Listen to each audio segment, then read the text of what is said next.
ब्राह्मण को भोजन नहीं करा पा रहे हैं, मान लो आप गौ माता को रोटी नहीं दे पा रहे हैं, स्वान को भोजन नहीं दे पा रहे, कौवे को भोजन नहीं दे पा रहे हो, और मान लो गया ब्रह्म कपाली या कहीं पिंडदान नहीं कर पा रहे हो, तिलांजलि तर्पण नहीं कर पा रहे हो, तो एक काम जरूर करना, जल के पात्र में 2 बूंद गंगा जल डालना और वो गंगा जल शंकर को रोज 16 दिन तक चढ़ाइए, पितृदोष समाप्त हो जाए।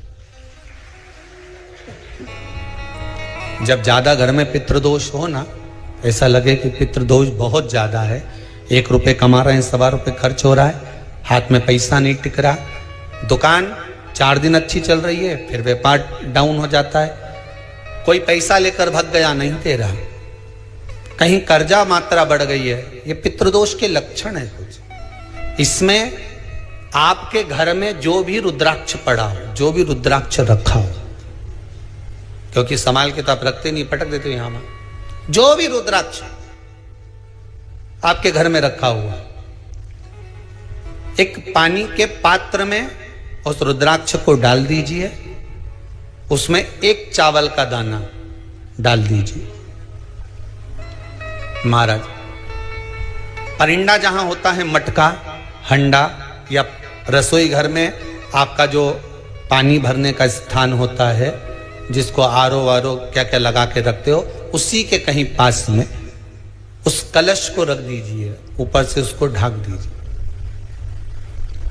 शाम के समय, सुबह रखा 10 बजे से 12 बजे के बीच में, शाम के समय प्रदोष काल में भगवान शंकर का नाम स्मरण कर कर, ओम नमः शिवाय बोलकर, श्री शिवाय नमस्तुभ्यम बोलकर, या महामृत्युंजय मंत्र का स्मरण कर कर, या गायत्री मंत्र का स्मरण कर कर, जो मंत्र आपकी बुद्धि में, विवेक में समाहित हो, उस मंत्र का नाम लेकर राम कृष्ण हरि जो बोल सकते हो, एक घी का दिया अवश्य प्रज्वलित करें, लंबी बाती का।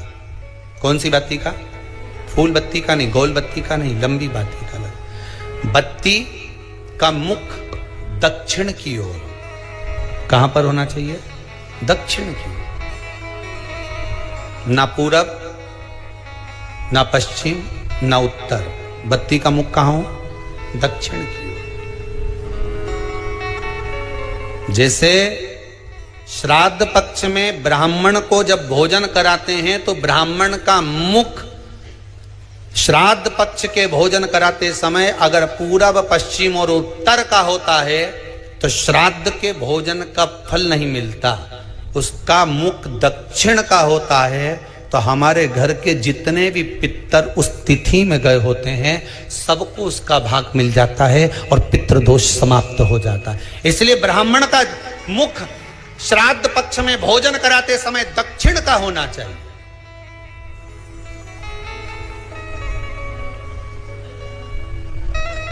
ब्राह्मण का मुख दक्षिण का हो।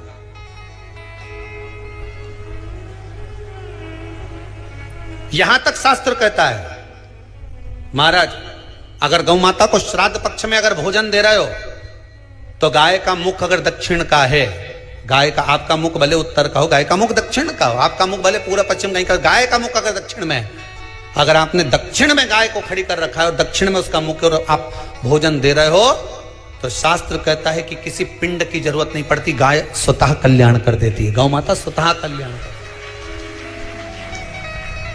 दक्षिण मुखी हो। तो दिए की जो बाती का मुख कहां होना चाहिए? दक्षिण का। और दक्षिण का मुख होना चाहिए।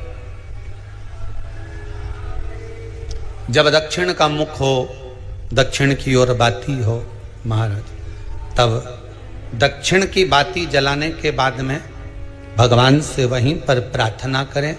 जो कलश रखा है उसके ऊपर जो प्लेट रखी है, ढाका गया है, वहां अपना सीधा हाथ रखें और अपने पूर्वजों का, अपने पितरों का स्मरण करें कि मेरे धन को लेकर कोई चले गया, मेरा व्यापार ऐसा चल रहा है, मेरा घर में बच्चों का विवाह नहीं हो रहा, या घर में इतनी अशांति है, या तकलीफ है, या कष्ट है, ये सब का स्मरण कर कर उस कलश को रात्रि भर रखे रहने दें।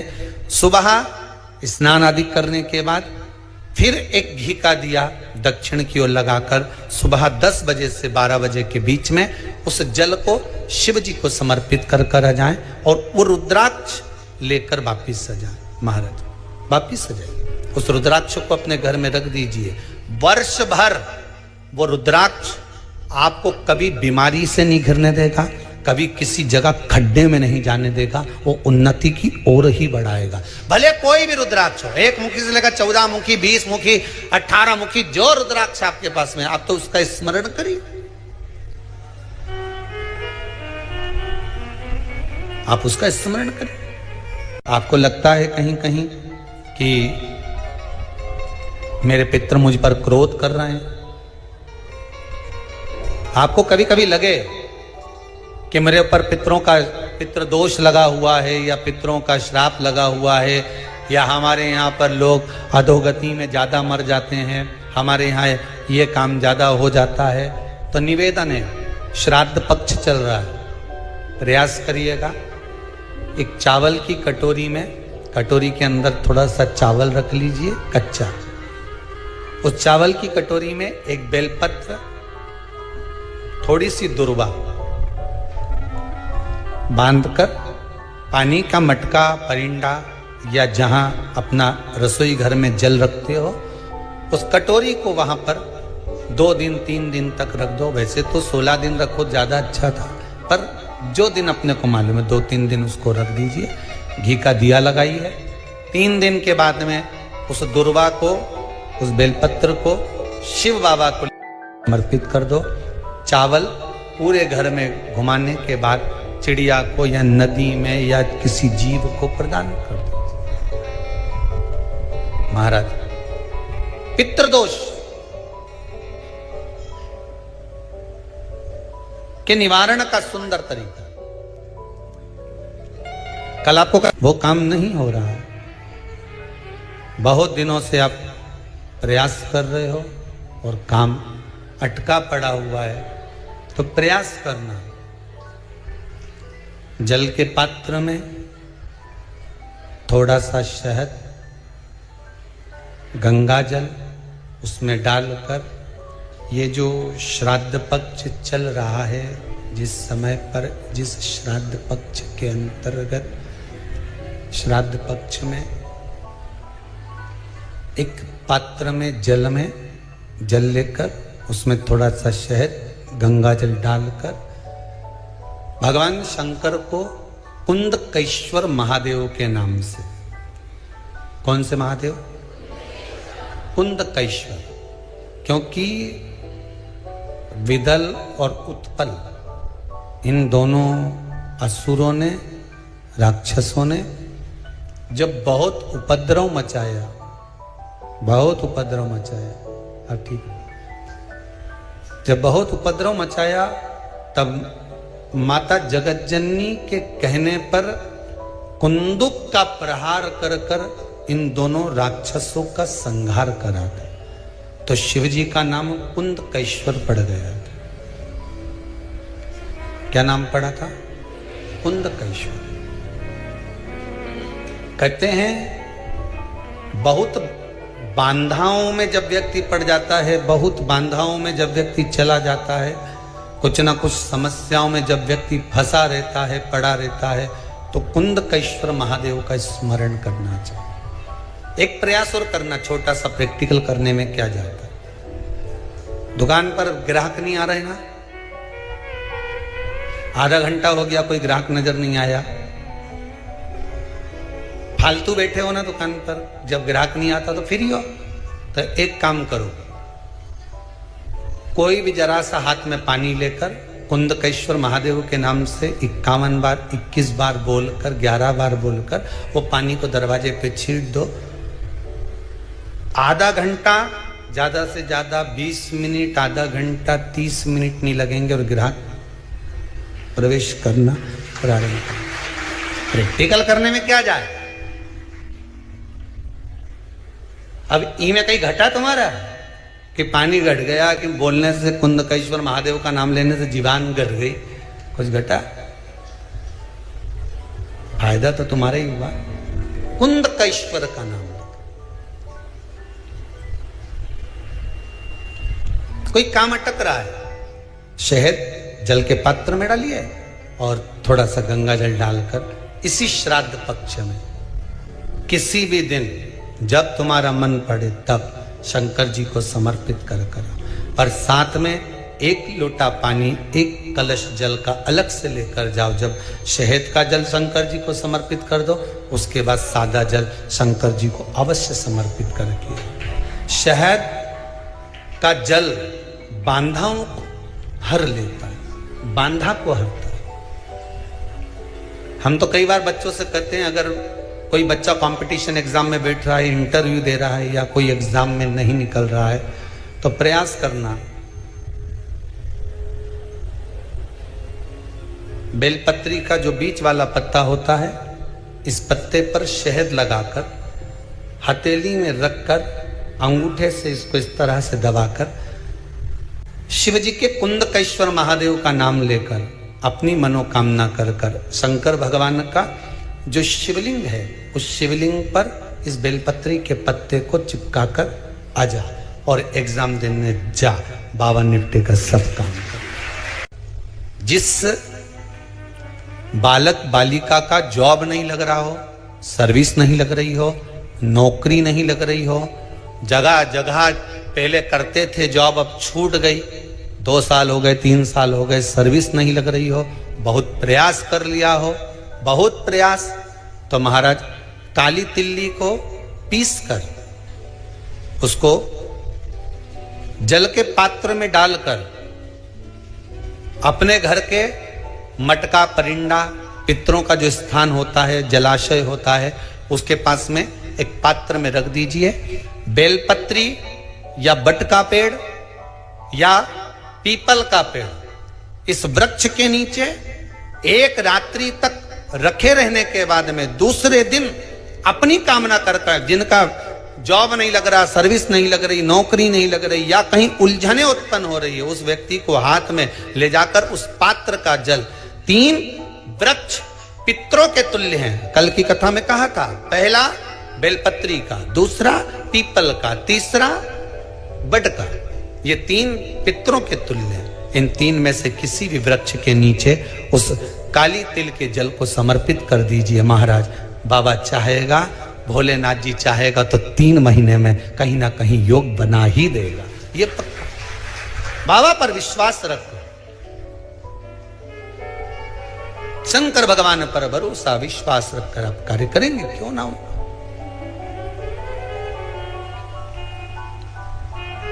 श्राद्ध पक्ष में महाराज पीपल के पेड़ के नीचे मात्र काली तिल्ली का पानी ही डाल देने से पितृदोष का निवारण हो जाता है।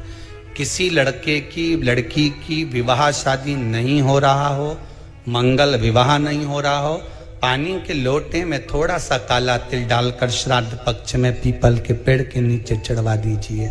महाराज पितरों की शांति होती है, घर में मंगल कार्य होता है, मंगल कार्य हो जाता है, पितृदोष का निवारण होता है।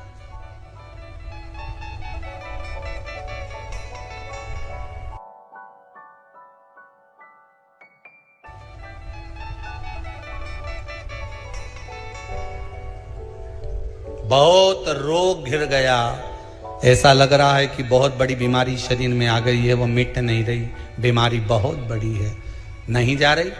सरसों का फूल भगवान शंकर को चढ़ाना प्रारंभ कर दो। सरसों तो आप अपने घर के अंदर भी बो सकते हो, उसमें पीला फूल ही जाता है, शिव जी को चढ़ाना चालू कर दो, बीमारी समाप्त होना प्रारंभ।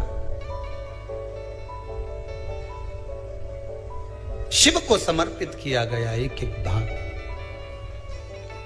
एक एक भाग। महाराज लगे ऐसा कि घर में शांति नहीं है, सुख लक्ष्मी तो है, परिवार भी छोटा है पर शांति नहीं। जब देखो जब किसी ना किसी का मुंह चलता रहे, क्रोध में बोलते रहें, शब्दों के तीर चलते रहें, शांति नहीं है। प्रयास करिए। श्राद्ध पक्ष में जिस समय पर ब्राह्मण को भोजन करने के लिए बिठाएं, या श्राद्ध पक्ष के अंतर्गत ब्राह्मण जब घर में भोजन ग्रहण कर रहा हो, उस समय पर थोड़ा सा कोई सुगंधित पदार्थ, इत्र आदि, पानी के मटके के पास, परिंडे के पास में, जलाशय के पास में उस इत्र को थोड़ा सा कोई रुई में रखकर छोड़ दीजिए। घर में कभी क्लेश नहीं हो सकता, शांत का माहौल हो जाए। पितृपक्ष में किया जाए,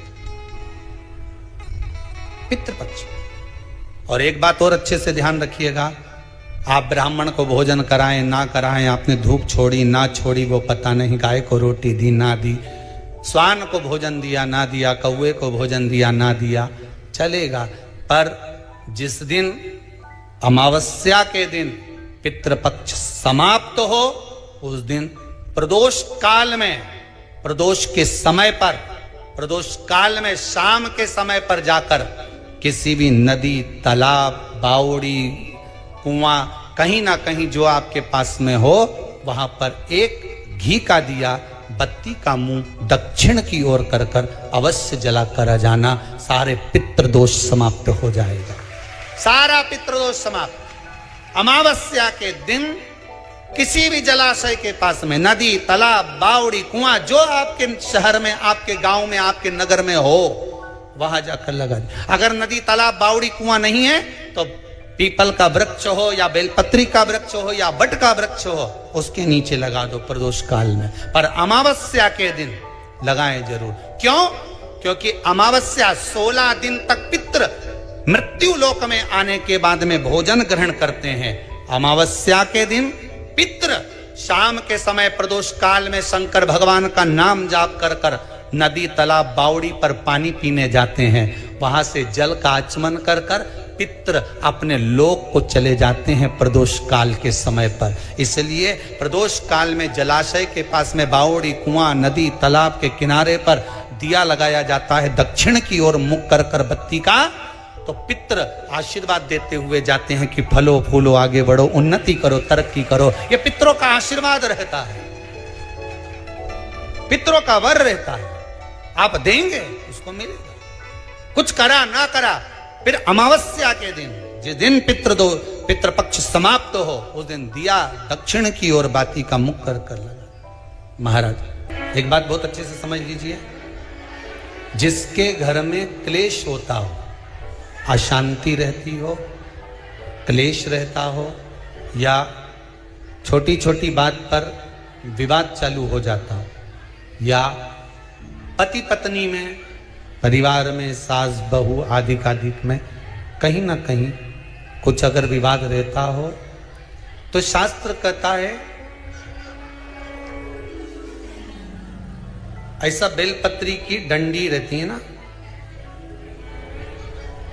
बहुत ध्यान दीजिएगा महाराज। श्राद्ध पक्ष की कथा चल रही है, शिव महापुराण आज विराम की ओर है, ध्यान दीजिएगा।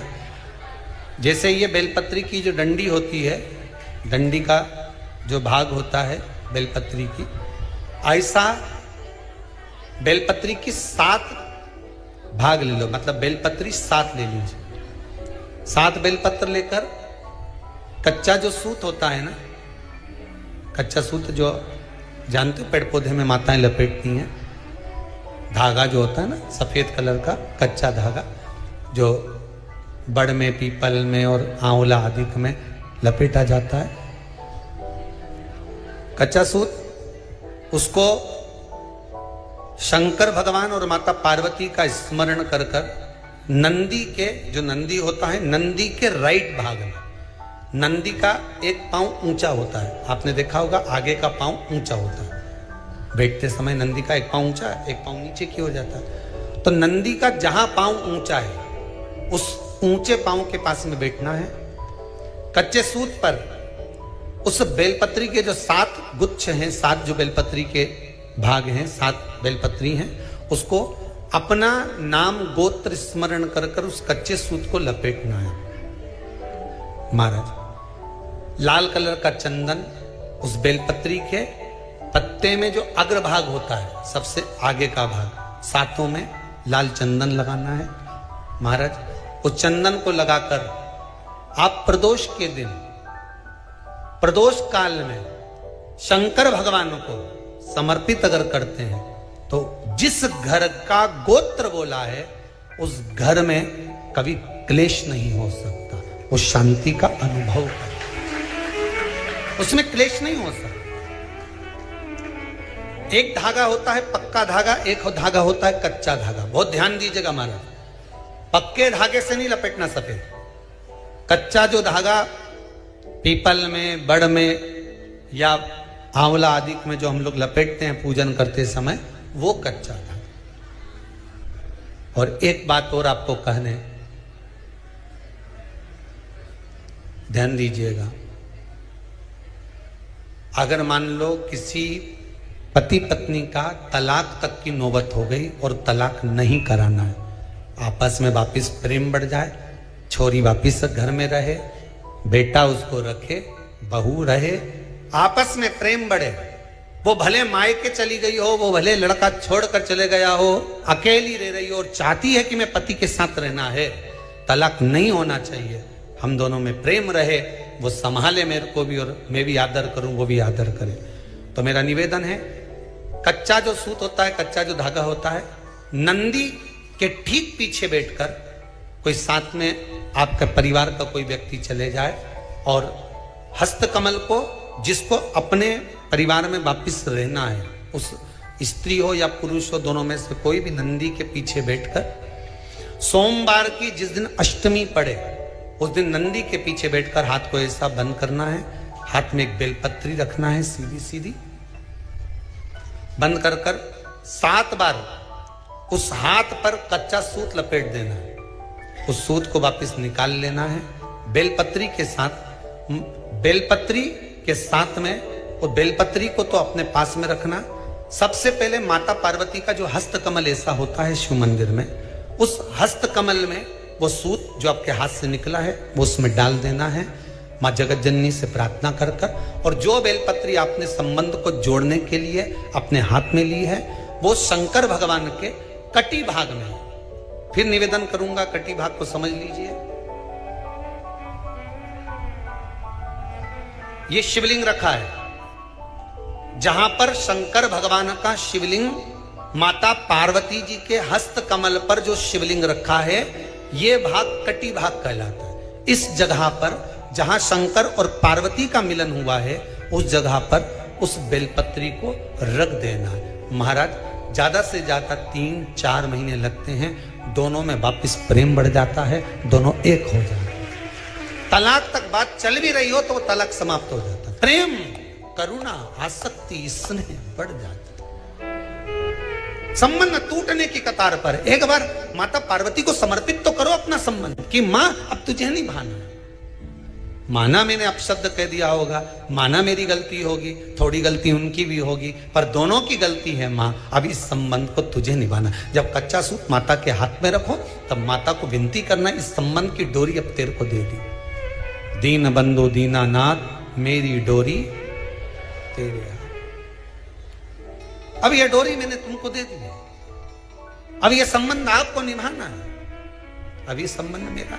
श्री शिवाय नमस्ते दर्शकों, हर हर महादेव। स्वागत है आपका अपने YouTube चैनल त्रिनेत्र के उपाय में। इस वीडियो में आपको पूजनीय पंडित जी श्राद्ध पक्ष का बहुत ही विशेष उपाय बताए हैं। श्राद्ध पक्ष में आप इस विशेष उपाय को जरूर करें।